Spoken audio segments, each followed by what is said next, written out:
No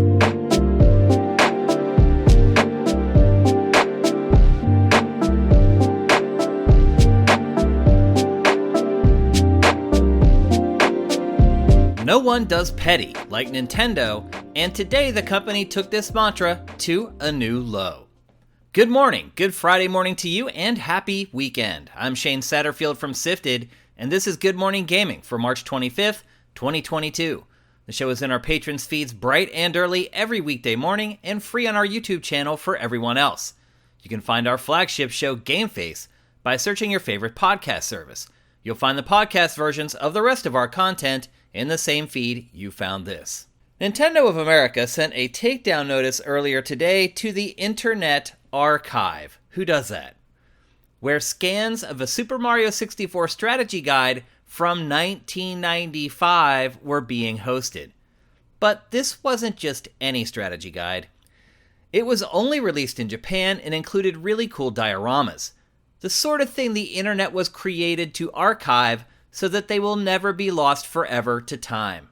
The scans were uploaded by Comfort Food Video Games, and the crew sent an email to Kotaku explaining that it was disappointed that Nintendo was actively trying to prevent the adequate archiving of something that's been out of print for 27 years. Now look, I understand why Nintendo feels the need to protect its IP. If it gets too slack, it makes it harder to defend itself in court when real issues arise. But something like this will never be a real issue. Just like when it sued Maricar in Japan, the company that let people rent Mario Kart-style go-karts to drive around Tokyo. If Nintendo believes this distraction would keep people from attending its new amusement park in Japan, then it needs to improve the amusement park. I've seen a lot of game journalists go after Nintendo for shutting down fan-built video games. In fact, it shut down well over 500 different fan games across the years. But to me, that's one example of copyright infringement that actually makes sense to stop. Nintendo is most known for making video games. So if someone stumbles across a Mario or Zelda game made by a fan that includes questionable content or is just flat out bad, it could negatively impact their impression of the Nintendo brand. Likewise, shutting down companies that promote hacking and homebrew on their platforms, that makes sense. It's the same deal with ROM sites where people are trying to pirate Nintendo software. But then questions arise over fighting unwinnable battles, something Nintendo is also prone to do. But a strategy guide from 1995? Or a go-kart rental company downtown? No one would reasonably hold Nintendo to account for either of those products. It's a fine line between letting your fans have fun with your brands and being a stick in the mud that stamps out any and all creativity. Nintendo does have somewhat of a history of changing its rigid policies. It wasn't that long ago that it kept YouTubers and streamers from using its games like games from any other publisher, but it eventually relented, and now Let's Plays and live streams of Nintendo games are no big deal. But it's always so slow to move. Remember, it hated video game rentals at Blockbuster Video back in the day as well. It took Blockbuster to court, and it lost the court case, but Blockbuster still had to put third-party manuals inside its games for rent. Again, Nintendo being so petty. Nintendo always seems to be going against the grain. Back in 2019, Nintendo sent a cease and desist to a Twitter leaker who was leaking tons of E3 information before the show, and it wasn't even Nintendo's information. It was a preemptive cease and desist in case the leaker had some news on Nintendo. Nintendo also shut down fan-made Joy-Con shells for charity, and it sued the creator of the Game Genie. So while I understand the need for Nintendo to protect its IP and brands, it could also do a much better job of picking its battles. And now for a couple more stories from the top of your SIFs.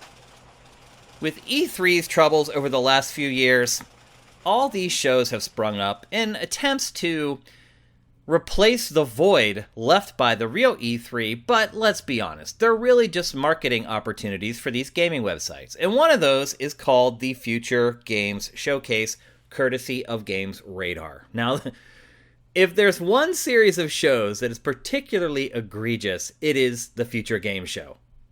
They happen way too often, and typically come with very few big announcements or surprises. Well, the latest one happened today, called the Future Game Show Spring Showcase 2022, and the biggest announcement of the entire show was the debut of Deliver Us Mars, the sequel to Deliver Us the Moon. Haven't heard of it? Most people haven't. The other big game was Lego Bricktales, which is a Lego puzzle box game from the developers of Bridge Constructor. It's coming this year to PC and other consoles, but again, not really that big a deal.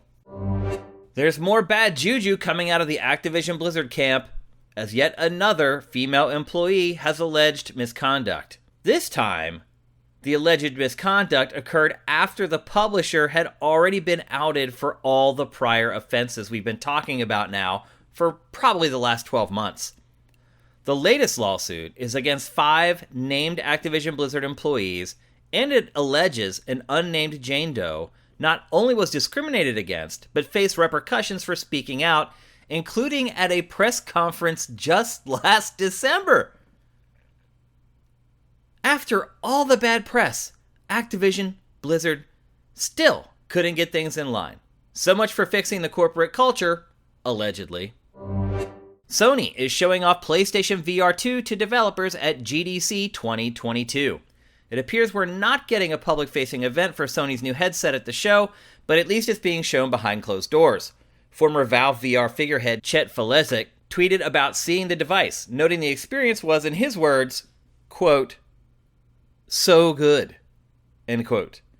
The original PlayStation VR had its coming out party at GDC, so there was some hope that its successor would do the same, but it does not appear to be in the cards. Upload VR previously reported that Sony was shipping out thousands of development kits to studios, so PlayStation's new VR HMD should get a full reveal soon, with a likely launch in 2023. Street Fighter VI may have just been announced, but Capcom is still supporting Street Fighter V with plenty of DLC. In honor of the Capcom Pro Tour Esports League, 3 new costumes have been announced for $6 a piece, along with a brand new stage for $10, or you can buy the entire package for $20. It's certainly not cheap, but at this point the publisher knows that the people still playing are locked in, engaged, and open to any and all additional content. Reviews for the Halo TV show on Paramount Plus are beginning to roll in, and it's not pretty. Its Rotten Tomatoes critics average is 57%, while the user score isn't much higher at 67%. Most reviews are united in saying that the show focuses more on character and story building instead of video game-like battle scenes, but at the same time, several more casual critics claimed the first couple episodes are too insidery and hard for non-fans to understand. One critic went so far as to say that it would be better off if it did not use the Halo license and that it's actually holding the show back. Several mentioned the strong performance of the actor who plays Master Chief, Pablo Schreiber, which surely means he's helmet-free for big chunks of the show.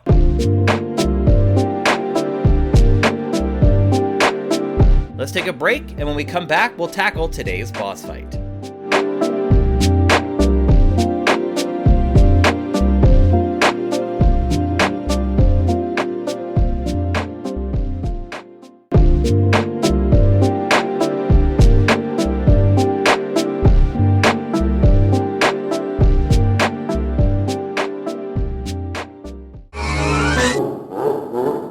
Welcome to today's boss fight, where I tackle random topics that may or may not be related to video games. What I want to talk about today is game difficulty. And I'm sure you're assuming right now that that means that this is going to be yet another discussion on From Software's games and how they should be more accessible or they should not be more accessible, and how it's the art that they want to make, and you shouldn't mess with the art that the artist wants to make. No, I don't want to talk about any of that. I want to talk about what is the perfect difficulty curve for most players. Now, I will agree that this topic does spring out of the fact that I have been playing Elden Ring, like pretty much everybody else has been for the last month. And I have not typically been a fan of From Software's games.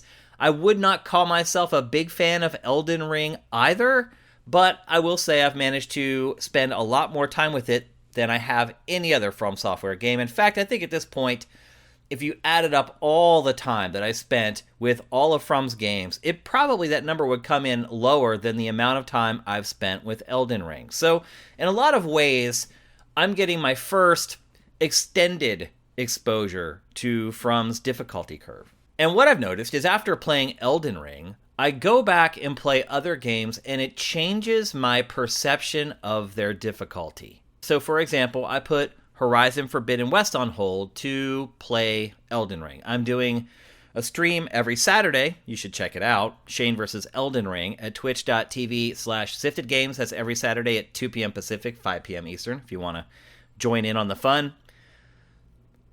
So the free time that I would have to finish off Horizon Forbidden West, I've actually been spending playing Elden Ring. But just this week, I finally had some time to go back to Horizon Forbidden West, and I found that it is exceptionally easy, and I knew that already from playing it before, and I am playing that game on the default difficulty setting, and I found that even though I am a long ways into the game, most of it does not feel especially challenging. But I've also been surprised that has not translated into a empty or hollow feeling while playing Horizon. It's just different. There's a different focus on the game. There's a bigger focus on storytelling, world building, things like that.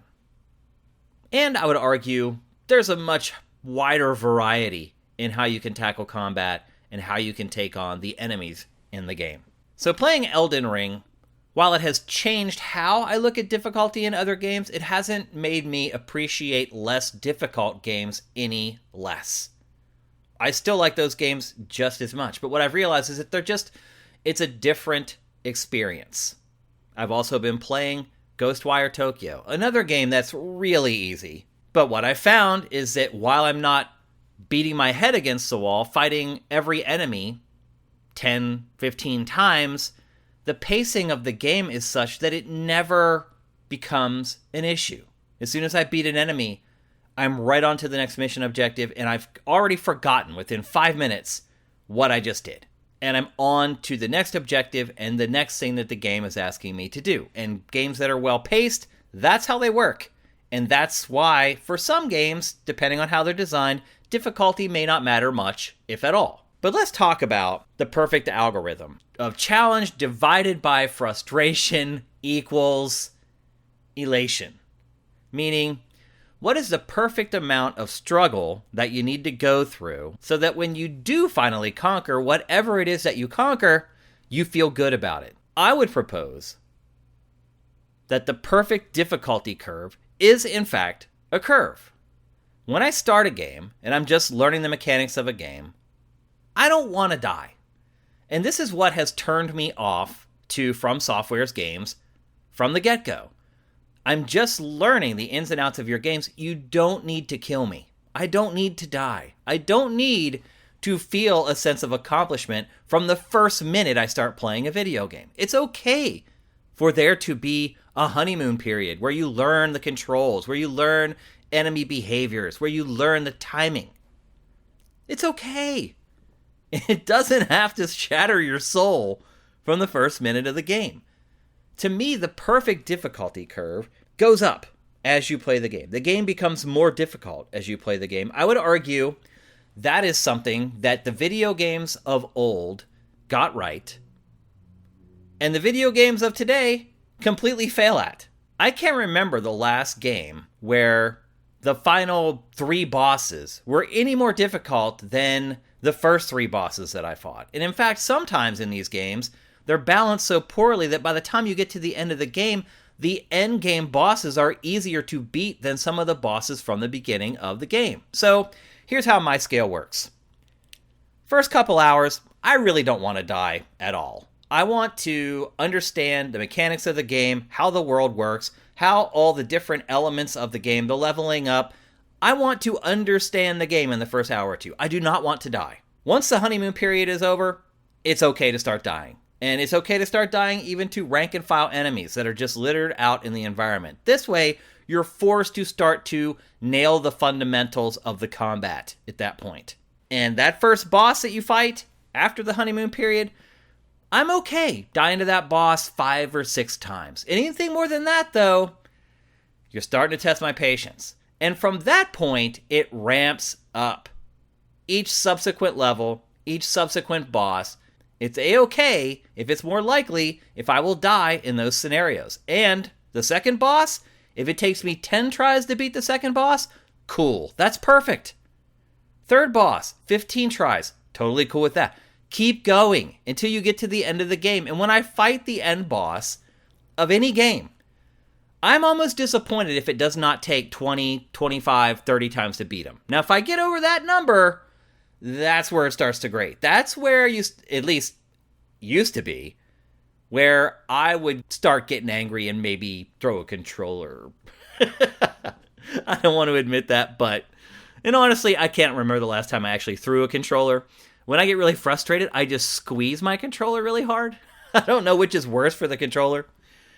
But it should be a gradual ramping up, that as you learn new skills and your skills improve, and as you get new, more powerful weapons and those improve, the pushback from the enemy should increase to scale along with it, so the game never becomes too easy and you never lose that perfect sense of accomplishment. So you've heard from me. What do you think? What kind of scale do you think is perfect? And do you think that playing games like Elden Ring or Dark Souls has changed your opinion of how games should ramp up their difficulty? Now, I started playing games in the 70s and 80s when games were really hard. And then they kind of got really easy.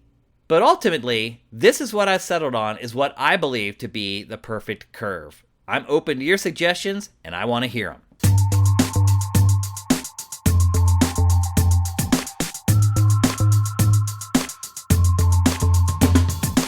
Thanks for listening to Good Morning Gaming. I appreciate every single one of you who listens to GMG. I'm Shane Satterfield, and you have the entire weekend to do what the cool kids do and follow me on Twitter at Dinfire, and then follow Sifted at Sifted Games. Also, head on over to patreon.com/Sifted and drop us a pledge. We'll be back with another show on Monday, but until then, make sure you seize this weekend, because there will never be another.